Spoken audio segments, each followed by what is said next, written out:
At ayun nga mga kababayan, magandang gabi at magandang araw po sa inyo. Nasaang sulok man kayo nasaang sulok man kayo sa mundo. Nawa ay nasa mabuti kayong kalagayan. Ayun. Ngayon po may panibagong video naman tayo na reactionan. Punta tayo dito kay Attorney Poa regarding do sa paghahanda nila sa upcoming impeachment trial this Monday, which is yun nga yung magiging witness nila is yung si attorney. Si attorney, ano mga pangalan attorney yung nakulong? Si Attorney Lopez. Yung si Yosek dati sa DepEd. Puntahan natin yung diretso na agad tayo doon kay diretso na agad tayo dito. Michael Poa, spokesperson of Vice President Sara Duterte's defense team. Good morning, Attorney Poa. Thanks for making time. Good morning, Ms. Katrina, and thank you for having us here. Thank you for coming here to the studio at such an early hour. It's fine. Well, before we talk about the actual trial, what transpired at the trial this week, many people are very curious about the nature of Attorney Zuleika Lopez's visit in the Senate yesterday. What was the nature of that visit? Why was it important for her to come to the Senate ahead of her actual day of trial? Well, to be honest, Katrina, kami sa defense, we never really had any communication with Yusek Lopez or the OVP. That's why when she was there yesterday as part of my preparations for probably the round of interviews that I'll be doing, I just simply asked the staff kung ano yung purpose. And I was told the purpose was really administrative by nature. For example, not long ago, I got a message from OVP asking if we could accommodate, I think, the OVP media beat inside the Senate. So I said, that's not something that falls within our responsibility, because I understand that there are sort of teams formed to cover the defense, the prosecution, and the trial itself. So perhaps those were one of those things na administrative that they went there for. And also, as you know, the defense and the prosecution also are given allotted seats. I think around 45 seats for the defense and 45 seats for the prosecution and 61 for the public. So I was asked if there are times that OVP personnel would like to also visit and view the proceedings. So I said yes, but perhaps a necessary request would have to be made. And so perhaps those are also one of those things that they spoke about. But I don't want to speculate on whatever went on in the meeting, because again, I wasn't... Siguro yung para sa akin lang, yung pagpunta nito ni VP Sara, pagbisita dito kay Attorney Zuleika Lopez. I mean, syempre magiging pupunta siya doon sa Senado, magiging witness. Give syempre as a leader, dating boss niya si VP Sara, di ba? Give niya lang, boost lang ba yung confidence nito ni Attorney Lopez. Syempre nung nakaraang alam naman natin yung sinapit nito doon sa House of Representative, di ba? Nung kinontempt ito nang walang kaabog-abog ng mga doon, ng mga congressman, nung hindi nila makuha yung gusto nila, di ba? So syempre makakasalubong niya na naman yung mga taong nag-contempt sa kanya. Siguro give boost lang doon kay Attorney Zuleika. Yun lang naman siguro yun. Ayan, go tayo. Present, and I wasn't made aware directly. So even on a personal capacity, the defense panel is not actually directly involved in the witness prep of Zuleika Lopez. Pero guys, hindi ko lang alam kung itong si Attorney Zuleika is kinuha bang witness ito ni ng prosecution o kinuha ng witness ng defense. Medyo medyo lito lang ako doon kasi kung kukunin nilang witness, sila VP Sara ang kukuha. Di ba? Kasi sa side nila yun eh. Pero hindi natin alam. Hindi ko lang sure. Tuloy natin. Malaman natin yan bukas, Monday. No, because she's not our witness as of the moment. No? The subpoena was requested for by the prosecution, not the Okay. defense. So sa amin, Okay. Yun pala. Malinaw na. Yung prosecution pala yung nag-request na pumunta dun si Atty. Zulaika. According dito kay Atty. Poa. and what we are preparing for is really cross-examining her once she takes the stand. Or we'll have to look at the purpose, no, of the testimony for which she was being asked to take the stand by the prosecution, and that would be the appropriate time, no, for the defense to register any objections if there are any. So I'm not saying we will be. I'm just saying that it will depend on whatever purpose, no, they will be stating. Right. I understand that you Ito, seem no, kung kay Attorney Zulaika Lopez, no, pagkakataon niya na to para bumawi dyan sa prosecution. Ilabas niya na yung sama ng loob niya, lahat ng hinanakit niya. Kasi ito, naka-live worldwide. Ano man ang pinapanigan mo, nanonood. Doon kasi dati sa Kongreso, kunti lang yung viewers doon eh. Dito sa impeachment, madami talagang nanonood at saka halos lahat nanonood. So dito pagkakataon niya na ilabas na lahat ng sama ng loob niya, lahat ng hinanakit niya kung gusto niya makabawi para malaman ng mga taong bayan na kung ano yung ginawang kahayupan sa kanya. Sa akin lang kung may pagkakataon siya. to not believe that it's not actually fit or necessary to discuss strategy as well as matters of the trial or details of the trial itself. But as far as the defense team is concerned, how different is the preparation when it comes to prepping a regular witness, your witness, as well as someone who is already marked as a hostile witness for the prosecution? Well, definitely, there's a huge difference in terms of the rules. No? For example, we're talking in general terms, diba? Once a witness is qualified as a hostile witness for the party calling such witness, nag-iiba kasi yung rules eh. Usually on direct examination, you can not ask leading questions on the witness that you call to the stand. No? But once the witness is then qualified as a hostile witness, then, for example, in this case, the prosecution can now start asking leading questions. What are leading questions? Meaning questions that are answerable by simply yes or no. So, in terms of the preparation of the defense, knowing that that could be a possibility, a very real possibility, syempre, we are also now focusing on our strategy naman when it's our turn to cross-examine the witness, because then the dynamics would change. And how difficult is it, considering that Attorney Lopez has already been summoned in the House of Representatives, as your camp quotes it, mini trial? Do you feel that the questions that will be asked during the actual trial would be quite similar already to those that have already been asked during the House proceedings? Actually, just to clarify and just to be fair to also the House of Representatives, what was coined initially as a mini trial, no, subject to the explanation made by the lead prosecutor now, Representative Luistro, was the proceedings held in the Committee on Justice. Hindi naman napatawag si Attorney Zulaika doon. In fact, I was the one na napatawag doon. I believe Attorney Zulaika's invite to attend the hearings came during the Good Government and Public Accountability Alright, so hearings. it's not an all-encompassing term with regard to the proceedings that happen in the House. No, yeah, we were the mini trial was really confined to the Committee on Justice hearings, no. So at least, well, that gives us a fair idea kung ano yung mga issues that will be brought out, in terms of her appearance. But again, we cannot be too confident na malilimit lang doon, especially since we're talking about Article 4 now, no? Which yun yung nauna kasi, yung grave threats.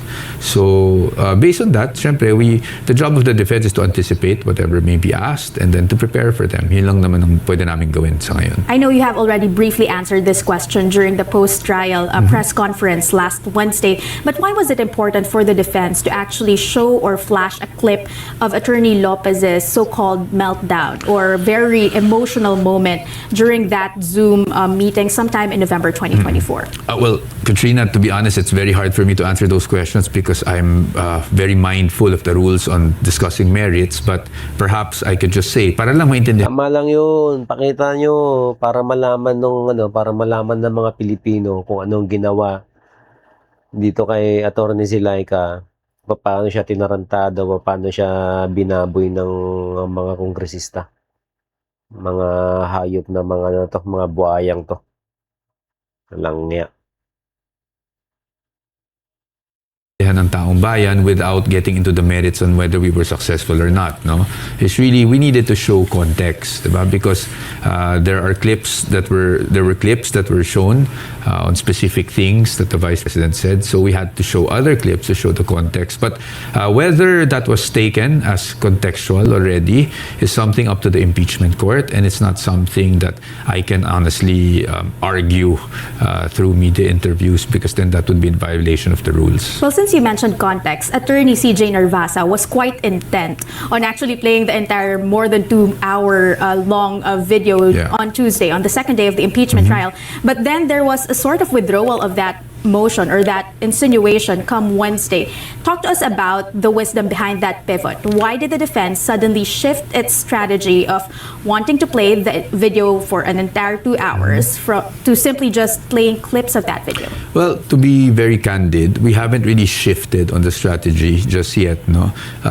Everything naman that is done by the person on deck. Actually, ang galing nung galingan nung ginagawa nung si Atty. Narvasa at yung abogado nila VP Sara na alam nilang bawal yung mga ganon na sabi na ikaw ba ano bang mas mataas sa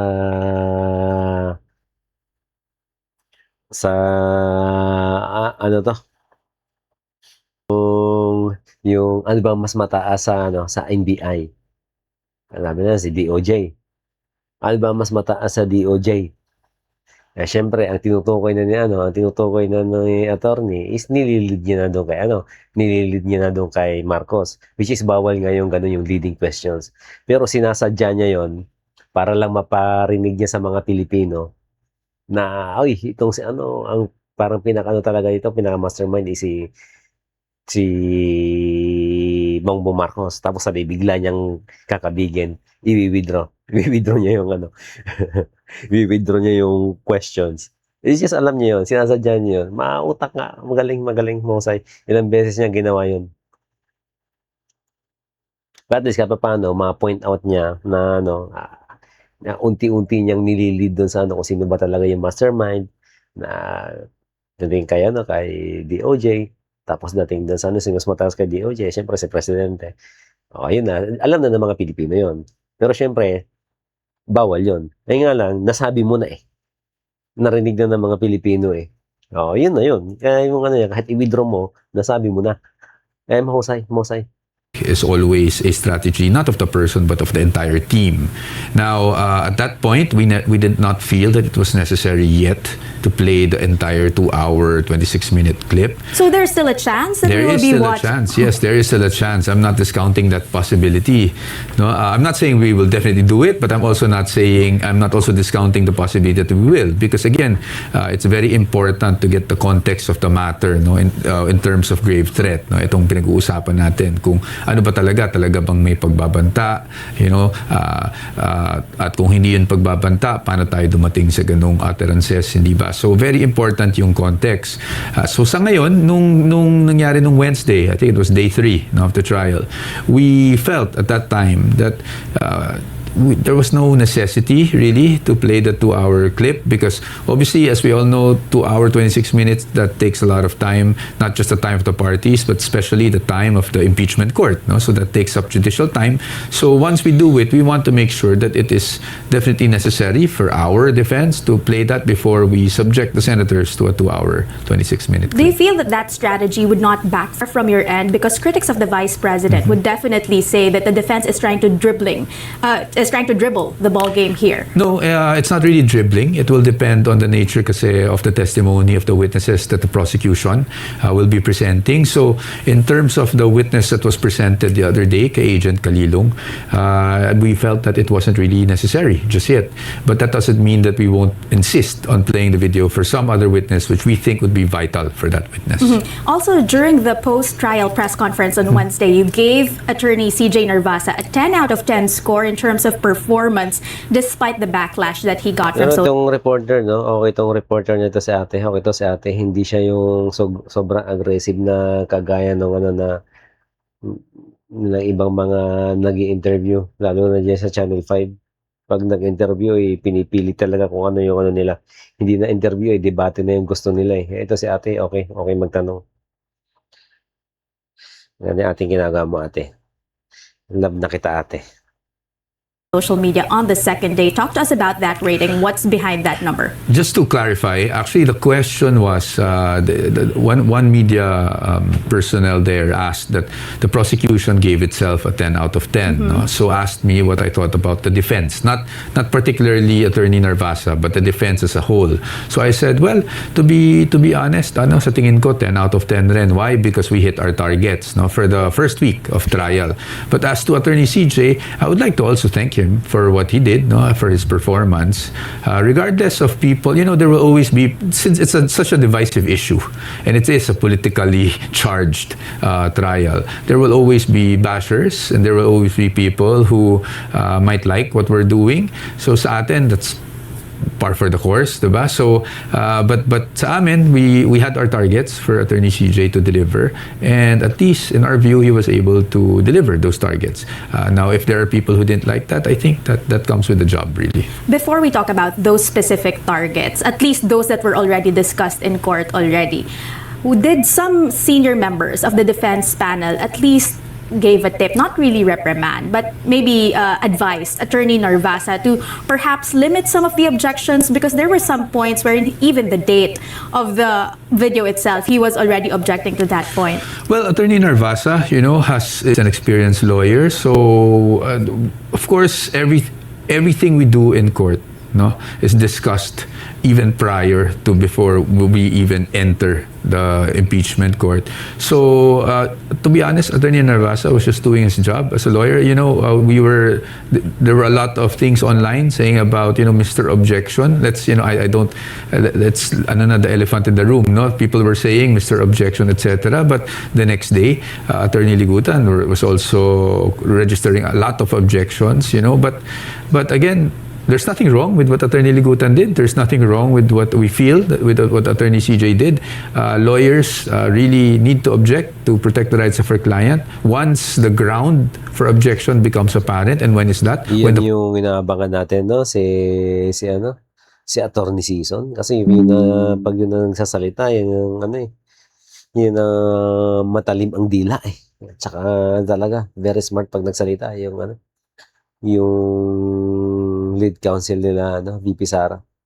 Abangan natin yan. Abangan talaga natin yan. Question is asked, no? So sa amin, kasi if we don't object, then we waive the objection that matters. So wala namang naging parang advice or reprimand. I think we all know what we're doing here. Of course, there are strategies that we discuss within the group, that I cannot disclose. But definitely, we feel that the first week went as the way we expected it to go.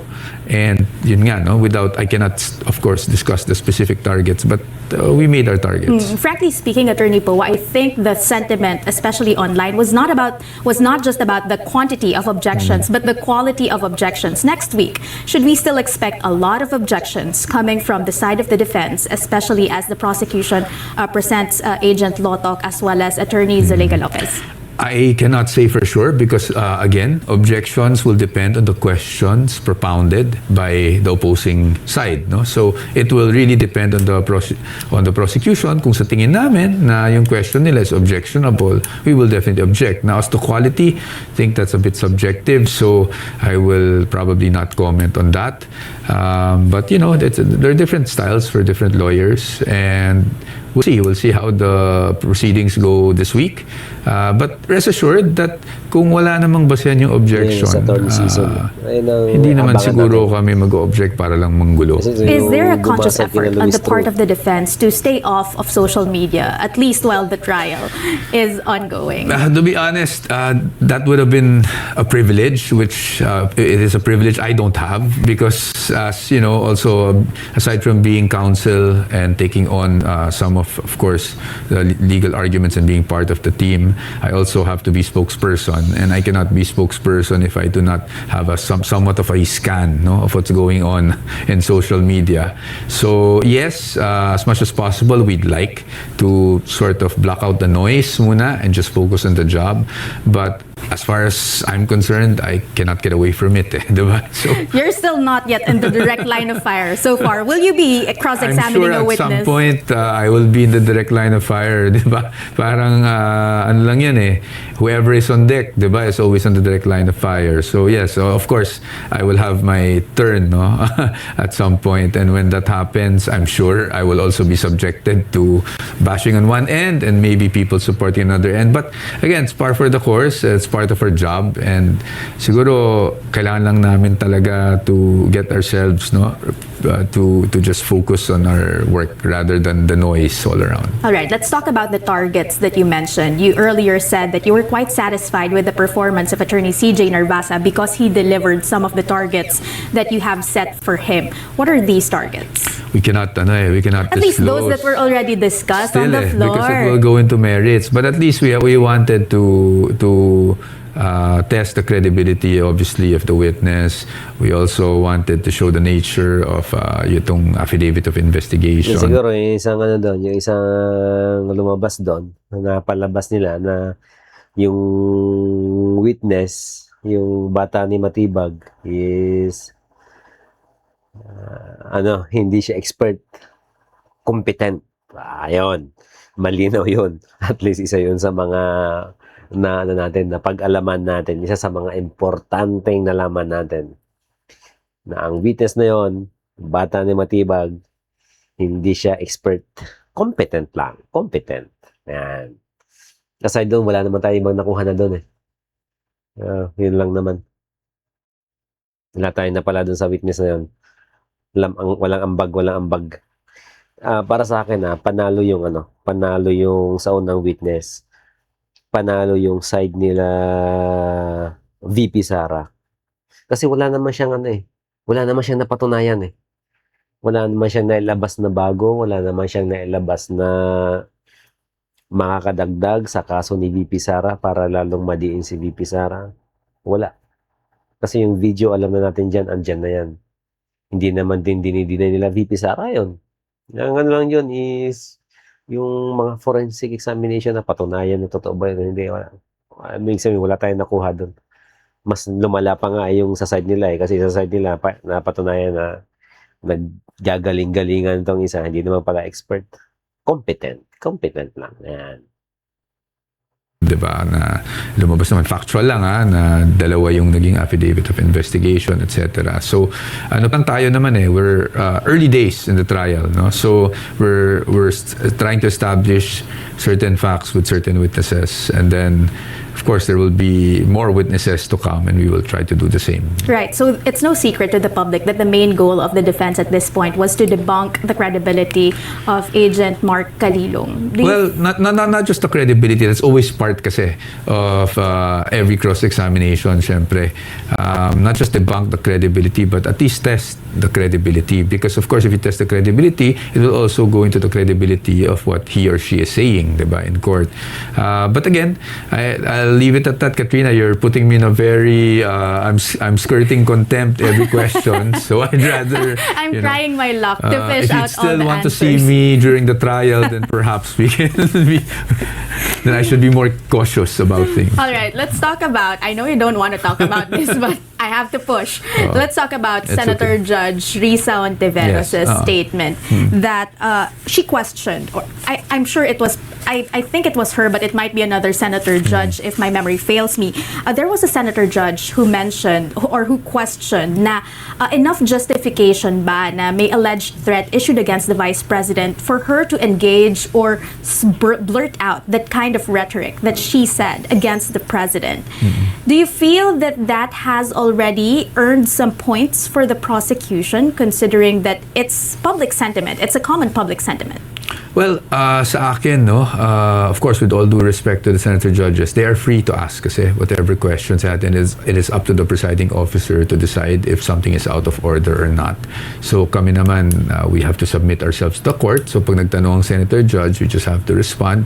But I think it's early days. That's not the only theory that we have on the case naman. So as to points, if the prosecution feels like they earned points there, then by all means, they're free to feel as such or consider such. But sa amin, hindi pa naman, masyado pang maaga. No? So we still have a lot of witnesses to be presented by the prosecution in the coming days. And then of course, it will be our turn, no? At some point, once the prosecution is done with their presentation, then it will be our point to also, it will be our turn to now present our own witnesses, and perhaps you will be able to see the entire defense once we do that. Let me ask you point blank. Do you think that it's enough justification that she received a prior threat for her I will, Katrina, sorry, I understand why you're doing this, but I cannot answer that. I tried. At least I I tried. cannot do All that. right. Meron mo na sa Speaking atin, of next week's trial, let's try to push the story. Mabait si ate magtanong, magalang, hindi bastos. Itong si ate, love ko na to si ate. Tama yung ginagawa mo. Dapat pag reporter ka, ganyan lang. Tama nga lang. Imbita mo yung dyan. Inimbita mo yung tao dyan para interviewin. Respeto mo. Doon sa iba kasing channel pagkalaban nila binabastos At least to si ate, okay. At least si Katrina. Ayan. Love na kita, Katrina.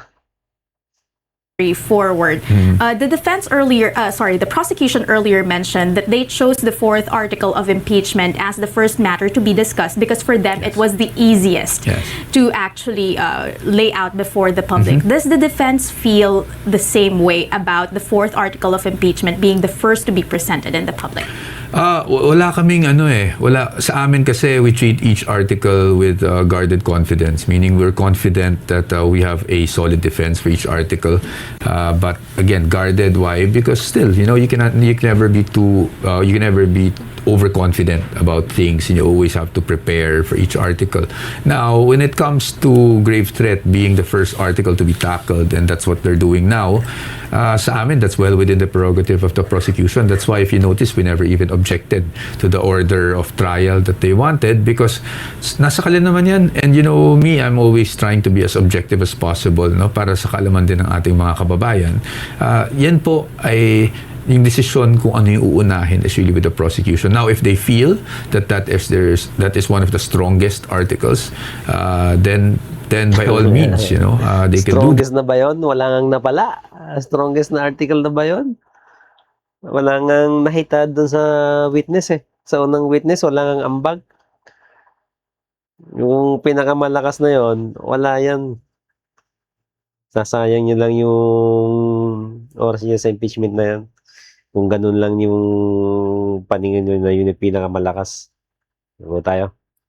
That sa amin naman, each article we really have to be we have to be on our meaning we have to be guarded in a way that we have to make sure that whatever happens, we're able to provide a solid defense for the Vice President para mapatunayan namin sa taong bayan na walang basihan yung mga allegation, no? But again, we'll see how things go. Right, the prosecution still is pushing the Vice President to attend her own trial, and you have been quite vague in answering that question.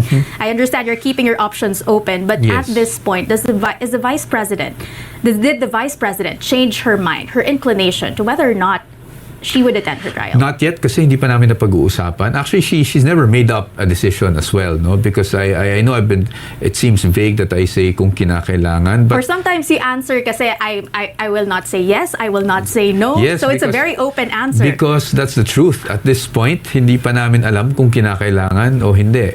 It will really perhaps you might think it's intentionally vague, but yun talaga yung totoo eh. So it's Hindi not ko pa alam. strategy.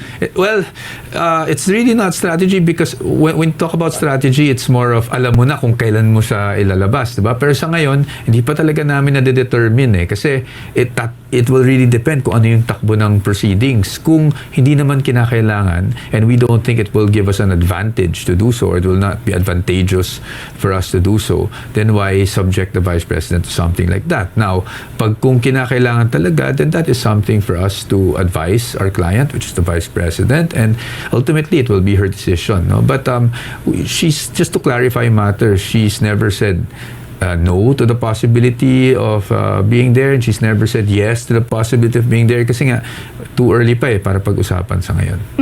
Yung prosecution, one of the usual lines of narrative that they have been saying is that the Vice President seemed to not be taking, not verbatim, not a verbatim quote from them, but they're saying that the Vice President seems to not be taking her impeachment trial so seriously because she has refused to attend. I've heard that, but I don't think attendance equates to how seriously she's taking the impeachment trial. In fact, if she wasn't taking this seriously, she wouldn't even have spent the time to form or to choose the defense team, to have us participate in the defense team, to talk to us, to communicate with me, for example, on a daily basis. So I can say for sure that she is taking this seriously, but at the same time, she is also taking her job and mandate as a Vice President seriously. And that is why, she formed us early so that even with the impeachment trial ongoing, she is not neglecting her duties as a Vice President as well. I understand that she has been in constant communication with you, but with regard to communicating with the entire defense team, how often does the Vice President do that? Will we get to see her again in the Senate in the coming weeks? Well, we don't, we do things even outside the Senate. It's just that the other day, so there's always constant communication naman between us, but I mean between the team and her. But what happened last Tuesday, if I'm not mistaken, was really because there was time. She had time in her schedule to at least meet with us, and since the time frame around 12 o'clock and 1 o'clock, the defense is usually already in the Senate by that time. She decided na doon na lang siya pupunta because if we were to meet elsewhere and get stuck in traffic, we might not get to the Senate by 2 p.m. So yun lang naman yun. It's really, I know that certain groups have been making a lot out of it, but it's as simple as that. It was really a regular meeting that had to be held where we were, because if not, then we might not have made the 2 p.m. Trial, the commencement of the trial at 2 p.m. And the decision not to allow the Vice President to take questions from the media, is there some leeway to still change that decision? She has been blaming you for that decision. Yes, she has been blaming me. I will not deny that. I think she pointed out to me during the... In front of everybody. Well, the thing here is, again, the defense is very mindful kasi of Rule 18 of Resolution 39, which is the rules on impeachment. No? And there it's very clear that the parties, which obviously includes the Vice President being the respondent and their counsel and the members of the impeachment court cannot discuss things publicly. So just being very mindful of that, I advised her that she shouldn't take questions, because obviously at that point questions will really be on the issues being thrown at her in this impeachment trial, and we might venture into the merits. So we don't want to be skirting contempt on a daily basis. So ano lang tayo, no? We're just being careful. Do you not trust the Vice President? That she knows when to draw the line, given that she's a lawyer herself? I do trust the Vice President, but in this case, I felt that it would be best, no, that counsel answer questions. Less talk, less mistake? Well, even for my... Kasi alam mo naman si VP Sara, pag pinrovok mo, magsasalita yun eh. Medyo nasobrahan minsan sa honest. Mga taong ganyan, minsan pag sobrang honest, pag tinanong mo, minsan magsasalita talaga. Kaya ito, pinipigilan ni Atty Poa na magsalita doon sa merit. Pag may mga tanong sa kanya, nasabihan na wag nang magsalita, wag nang sagutin. Kasi minsan, yung mga Duterte, ganun yun eh. Pag tinanong mo kung ano nasa isip nila, most likely, sasabihin nila eh. Tama naman itong ginagawa ni attorney. Tama yan, attorney. That's always been my mantra. That's why sometimes I tell you, hindi ko I know. masasagot yan, di ba? Lalo na if medyo gray area. So, sa akin kasi, I don't wanna complicate things because things are, heavy enough for us. Okay, so we're losing some time here. We're running out of time, but we would like to continue on. But let's talk about what we should expect in the coming weeks, at least from the side of the defense. From the side of the defense, obviously at this point, all we can do is really cross-examine, no, and maybe, as you said, object if we feel that the questions are violative of the rules. No? So next week, I think, and we'd like to thank the prosecution for disclosing already their witnesses as agreed. So there will be witnesses from the NBI, of course, Attorney Lopez will be there, and and I think one of the House security officers, will be there. So I think we will definitely have to test their not just their credibility but really the testimony that they will be giving. So kami naman yun lang pinaghahandaan namin. Sa ngayon kasi wala pa akong masasabi on what to expect on the part of the defense aside from that because it's not yet our turn to present. Are you privy to disclose kung sino sa defense lawyers would be taking the floor next week? Right now we're still looking into it kung it will be one or two, that will be there because the thing here is when it comes to the defense, we expect all of the lawyers to be prepared to take on any witness at any given day. That's why we're very open about all the materials. We share all the materials. So, tingnan na lang natin kung sino. We still have meetings over the weekend, no? And then we'll see on Monday. All right. Why was there? Was it a conscious decision to let another lawyer actually deliver the closing statement, at least for the first witness? No, it's just really a distribution of work for us, diba? Kasi, syempre, it's a lot of preparation already preparing for a witness. So, ang ganda nung ang ganda nung ginawa nung pangalan ng attorney yun. Basta yung huling attorney nila, VP Sara na nagsalita na nagbigay siya ng conclusion regarding dun sa case na regarding dito sa impeachment case sa yung regarding nga dun sa may insekto regarding dun sa threat nga dun sa kina Bongbong Marcos, di ba, na sabi niya hindi naman to impeachable. Nasabi lang ni VP Sara yun dahil papatayin din sila, yung family niya, uubusin sila. It's just dahil doon sa emotion ni VP Sara, kaya lang nasabi yung mga yung mga bagay na yun. Tapos nasabi pa na conditional threat naman talaga yun. Yung mga salitang yun, siya kasi yung huling nagsalita eh. Natin, kung sino yung huling nagsalita, yun ang kadalasan yung tatatak eh. Lalo kung nanonood, kaya kung nakasubaybay ka. Kung sino yung huling nagsalita, kung ano yung mga sinabi niya, kadalasan yun ang tumatatak. Kaya para sa akin, napakaganda yung ginawa nun. Panalo yun. So once there's another task of like closing statement or summation, just because it's something that came up kasi because the prosecution was allowed some leeway there and they wanted to be fair. I mean, the impeachment court wanted to be fair and wanted to give us the opportunity. So at that time, since Attorney Narvasa was on deck for the cross-examination, we decided that someone else take the cudgels. Attorney Pinklawan? Attorney Pinklawan take the cudgels naman for that sort of statement that we gave, and it's really part of the teamwork that we do. There's really distribution of work. Okay, as you saw earlier, some senator judges are quite hoping that the proceedings will somehow be quicker in the coming days. Is that a guarantee? What kind of guarantee can the defense give that it would somehow abbreviate Well, proceedings? I think the only guarantee that we can give is from the very beginning, we never intended to prolong or delay proceedings. And I think, to be fair, again, both sides, no, prosecution and defense, wala naman sa amin ang gustong mapahaba to. Because, pag mapahaba to, kami rin naman yung nakasalang dyan for the X number of months, diba? So, sa amin, we're reasonable naman when it comes to things. So, if there's any suggestion from the senators, like the other day, we were asked or requested by a senator if we could just simplify matters and things like that. And we're keen to do that, no? But within the bounds. Because right now, the defense cannot really say how many days we will exactly need because, again, it will depend on what the prosecution will be able to present first and will have to react to what they present.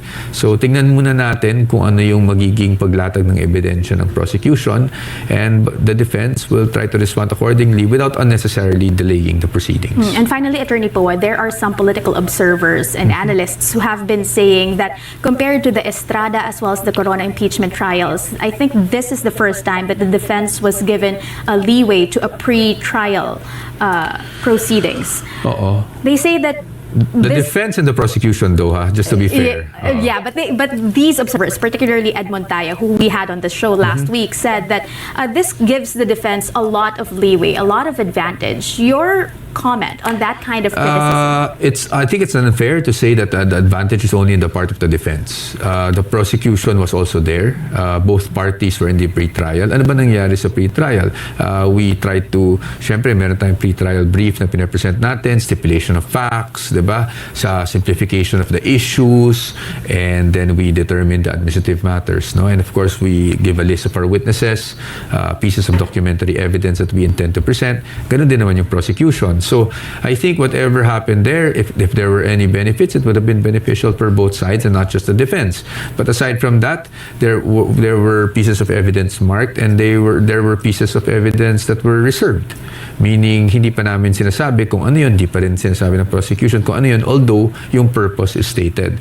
And pre-trial is always part of not just the impeachment trial, but I mean, this might be the first time that they did it for the impeachment trial, although I'll have to confirm that, no? But in terms of regular proceedings in the regular courts, it's part of the rules. It's actually mandatory to the point of that is to expedite proceedings para masimplify na lahat. So if there was if it was beneficial, I think it's unfair to say it's just part of the defense. Right. Since you already mentioned the rule that you are allowed to reserve certain witnesses as well as documents for, I understand, for the safety of those witnesses or those documents, will the defense, or at least how many? In ballpark figures, does the defense have in terms of reserved witnesses and reserved documents? Ballpark figure, I think we have around, I cannot say, I don't want to give a number, but around 30, kasi it's like 5 representatives from an agency, 3 from another agency. 30? Sir, ganyan. witness pa lang tong 30 reserved?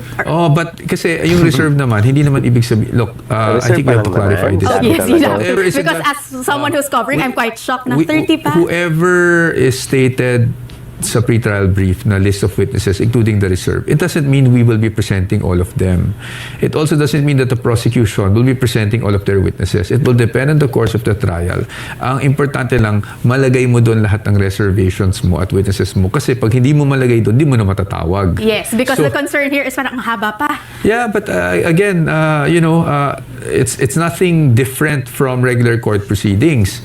So, but also, alam natin di dapat natin i-delay unnecessarily itong trial, pero hindi rin natin pwedeng madiliin, no? Because we need to protect the rights of our client, and the prosecution must also be given the leeway to present their case, hindi ba? So pagdating sa mga list of witnesses, both parties, nilagay namin yung list of witnesses sa aming pre-trial brief, pero hindi naman ibig sabihin nun automatic lahat yun tatawagin, so na nagbibilang na kagad tayo na ay nako kung isang witness ganitong no, it's really not like that, no? Right. So just to clarify, so it will depend on the course of the trial, and I'm sure both parties would like to expedite proceedings as much as we can. Presiding Officer Cheese Escudero described this week's trial as, he compared it to diesel, saying na medyo matagal siyang uminit sa simula, but as we further on, it gets to somehow get heated up or quicken, hopefully. How would you describe this week's trial? Well, this week's trial, obviously, people I bet felt that last Tuesday medyo ang haba nung ginawa na direct examination ng prosecution. But, to be fair to them, that's normal also. Because, syempre, we need to authenticate documents, no? And when you do that, there are videos, there are documents. It really takes time because you have to go through each document. So, but I agree with, of course, the presiding officer. Not that I have the right to agree or disagree, but I agree naman with his sentiments because even in the previous trials, because I grew up watching the previous trials, ganoon naman talaga. Medyo sa umpisa, but towards, once the trial really gets going, medyo bumibilis na. Kasi pag sa tingin mo naman, hindi mo na kailangan mag-cross-examine dahil wala namang napatunayan, hindi ka na lang magka-cross-examine, di ba? Yung mga ganun bagay. Like, they no longer redirected the other day, so, hindi na na-redirect. Kasi kung nag-redirect sila, magre-recross din kami, di ba? So, may mga ganung mga nuances, mga bagay-bagay that I believe both parties really are trying to expedite everything. So, hopefully, naman. And before we let you go, I know na you have been monitoring social media, and one of the common criticisms against the defense is that seemingly, allegedly, one of your strategies is to lengthen the proceedings so that public would lose interest in the trial. Your comment? No, that's totally untrue. That was never even discussed within the defense team. Now, if people think that way, I respect everyone's opinion. It's a free country, and we have that freedom of expression and speech, which I think we have to all respect. So, if that's their opinion, that's okay. But at least on our end, wala kaming napag-uusapan at all about that because we also don't want to subject the respondent to such a prolonged proceeding. And even as lawyers, syempre gusto na rin namin as much as possible na matapos sa lalong madaling panahon itong impeachment trial because, and we all know, I was part of the government before. Budget season will be coming up also for the national government, diba? So sa amin naman, between the prosecution and defense, I don't think any of the parties want to delay this any further than it's supposed to go for. All right, and we would have to leave it at that and wait and see what happens next. Thank you so much. At ayan na nga, maraming salamat po mga kababayan sa panonood sa ating video na to, at hopefully nagustuhan niyo ang video na to. At again, kung parehas tayo ng pinaglalaban, parehas tayo ng prinsipyo, parehas tayo ng mga pinaniniwalaan, like and subscribe po. Marami pa tayong mga ganitong video gagawin. Maraming salamat po.